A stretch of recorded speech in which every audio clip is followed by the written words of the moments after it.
quelles sont les 5 techniques de prospection qui devraient, on va dire, fonctionner sur le papier, mais qui en vrai tuent votre business. Le premier, c'est les flyers, avec la fameuse estimation gratuite, parce que tout le monde fait exactement la même chose, et une estimation gratuite, c'est pas une promesse. La deuxième chose, c'est le porte-à-porte.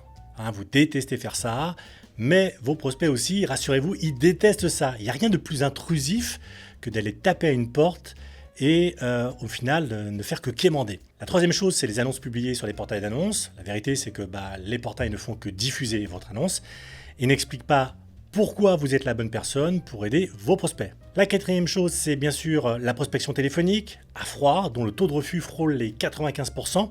Et encore, je suis gentil. Et quand vous avez un vendeur qui accepte, c'est pour un mandat simple et à ses conditions. La cinquième chose, c'est les vidéos TikTok et Instagram que vous faites pour ressembler aux concurrents, mais qui vous transforment en une personne différente, d'ailleurs que vous n'êtes pas vraiment.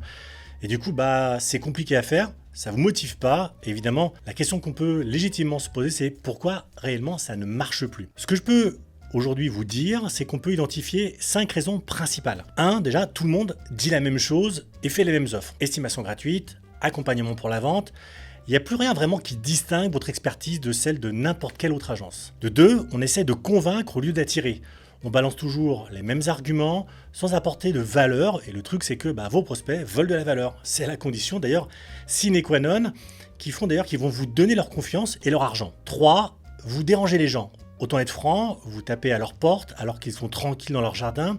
Vous les appelez au téléphone alors qu'ils n'ont rien demandé, vous mettez des papiers dans leur boîte aux lettres et vous demandez pourquoi ils ne vous font plus confiance. Et 4, vous suppliez vos prospects de vous donner un mandat. Personne ne respecte quelqu'un qui vient le supplier. 5, vous manquez d'authenticité, vous essayez d'être quelqu'un d'autre.